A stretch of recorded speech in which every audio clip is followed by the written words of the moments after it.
That right there was a No Kings protest popping up in Silver Springs, Maryland. We're seeing these protests spread across the United States today and across the world, frankly. We'll be showcasing all of the No Kings protests here on the MeidasTouch network. And while you have a war that is now raging in the Middle East between Israel and Iran, as you have ICE agents conducting raids here in the United States of factories and restaurants and courthouses, as you have Donald Trump federalizing the National Guard and sending the Marines against people within the United States. Donald Trump is holding a dictator parade for himself. These are the messages that he's been posting this morning so far. A little bit I'll talk about the assassination that took place as well of a lawmaker in Minnesota, a horrific assassination in Minnesota.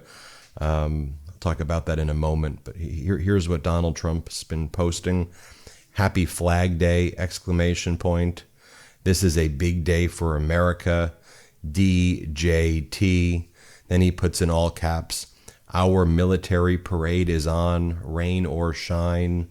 Remember, a rainy day parade brings good luck. I'll see you all in DC. He had to repost that multiple times because he had spelled parade wrong on multiple occasions. Let me just share this with you right now. Here are thousands of protesters gathering at Bicentennial Mall in Nashville, Tennessee right now. Let's play this clip. This is what democracy looks like. Tell me what democracy looks like. This is what democracy looks like. Show me what democracy looks like. Here are over 5,000 protesters who are currently gathered at Liberty Plaza in Atlanta, Georgia. Let's take a look at this. We are now at capacity at Liberty Plaza. Over 5,000 people here. This is you. This is America. This is Atlanta. Make sure that's right. Give it up.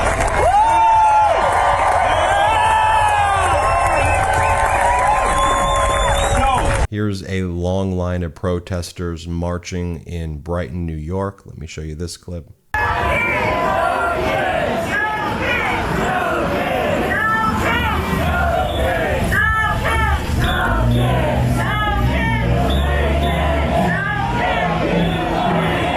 Here are hundreds of protesters gathering in Lee's Summit, Missouri for the No Kings rally. Play this clip.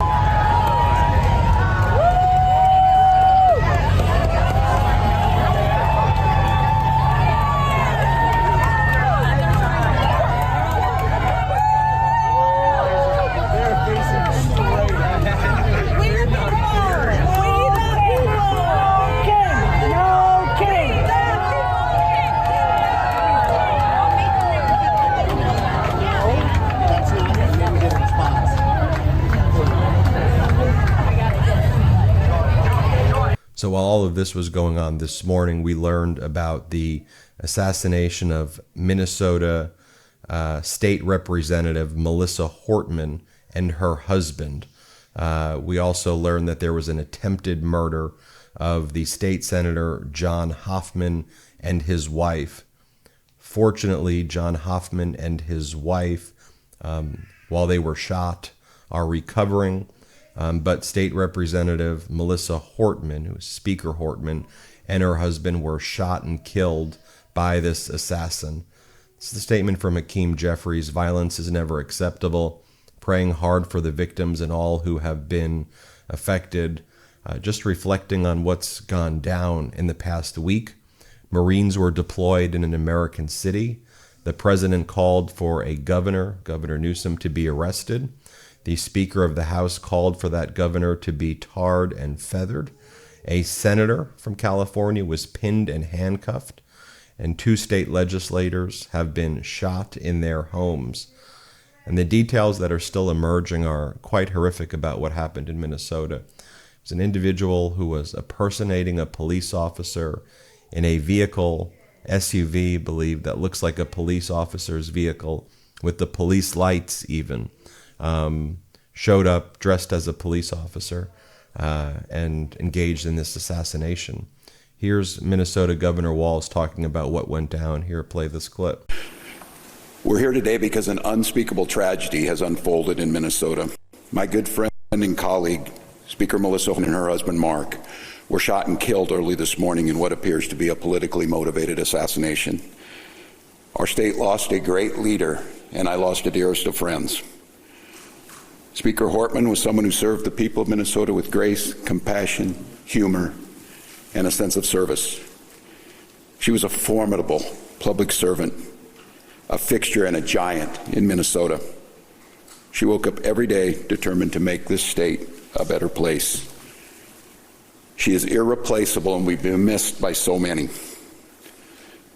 Minnesota's thoughts and prayers are with her family, her loved ones, her children, and her parents. Here's what the police in Minnesota are saying right now about what went down. Play this clip. So, can you say one more time? So, you were just going to proactively check on Speaker Hortman, and then police there encountered the gunman or someone with a gun and exchanged gunfire. Can you just go over that one more time, please? I can. Good morning, Police Chief Mark Bruley, Brooklyn Park Police Department. The question is, how did we get to Representative Hortman's house, and it was proactively or not. The circumstances that unfolded in Brooklyn Park this morning is that we assisted the Champlin Police Department on a shooting. That shooting was made aware by one of our sergeants that it was at Senator Hoffman's home. In hearing that very intuitive sergeant asked our officers to go check on Melissa Hortman's home, the representative that lives in our community, just proactively as due diligence to swing by. That police officer and his partner pulled down the street when they arrived at Melissa's house. They noticed that there was a police vehicle in the driveway with the lights, emergency lights on, and what appeared to be a police officer at the door coming out of the house.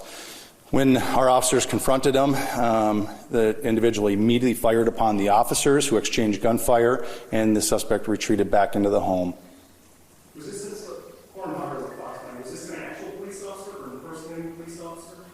Yes, the question is, was it a real person or a person impersonating a police officer? It was not a real police officer. This is somebody that clearly had been impersonating a police officer, again, using the trust of this badge and this uniform to manipulate their way into the home. So, Chief Early, Janet Shortle, Pair 11, the person not only was wearing a badge posing as a police officer, when they approached their victims, they had a car with lights and sirens?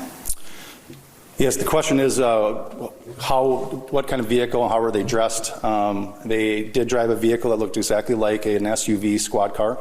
It was equipped with lights, emergency lights that looked exactly like a police vehicle. And yes, they were wearing a vest with taser, other equipment that would, a badge very similar to mine, that no question, if they were in this room, you would assume that they are a police officer. Although Donald Trump hasn't made any posts from his own personal account about this, Caroline Leavitt released the statement from Trump saying, "I've been briefed on the terrible shooting that took place in Minnesota, which appears to be a targeted attack against state lawmakers.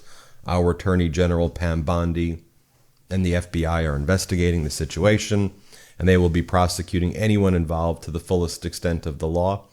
Such horrific violence will not be tolerated in the United States. God bless the great people of Minnesota. A truly great place!" Exclamation point. Again, that has not been posted on his personal account as of yet. And we're seeing signs like this go up all across the United States right now.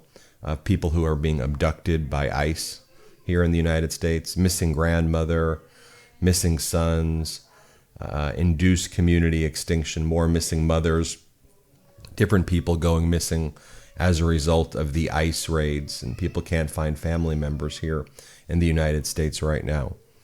Middle East is on fire. I'll tell you what Israel's saying. I'll tell you what Iran's saying. A senior Israeli intelligence official tonight told Fox, "We have more surprises coming up for Iran following the initial wave of strikes during Operation Rising Lion." It's believed that Israel has air superiority at this point over Iran. Iran is announcing that its nuclear negotiations with the United States will not continue until Israel halts its ongoing attacks against Iran, blaming the U.S. for supporting the attacks and assisting Israel. Speaking earlier during a press conference, a spokesperson for the Iranian Foreign Ministry stated that it's obvious that in such circumstances, until the Zionist regime's aggression against the Iranian nation stop, it will be meaningless to participate in dialogue with the party that is the biggest supporter and accomplice of the aggressor. And it's believed at this point that Israel is seeking a regime change in Iran. Benjamin Netanyahu has repeated that in speeches that he's given there as well, regarding the preemptive strikes against Iran to disable their nuclear facilities. I'll just show you this scene as well here from the United States, where we see, and I'll give you a language disclaimer. This is what it looks like in the streets of the United States. This is in California, as ICE agents basically just targeting people with brown skin. Even if they're showing their real ID or their ID, the ICE agents are trying to detain like American citizens, and the American citizens have to basically prove, what are you doing, man? We're American. Here, let me show you this. Here, let's play this clip. Look how you got my hand. You're twisting that shit. I'm American, bro. Yo, these guys are literally based off of skin color. He's LA, bro. I just fucking show you. I got a real ID with. My homie was born here just because of the way he looks. Cause I look fucking Mexican. That's your question. Mama's way. Well, there you have it, folks. We'll keep you posted as the day progresses. We'll let you know everything that's going on. Hit subscribe. Let's get to 5 million subscribers. Can't get enough Meidas? Check out the Meidas Plus Substack for ad-free articles, reports, podcasts, daily recaps from Ron Filipkowski, and more. Sign up for free now at MeidasPlus.com.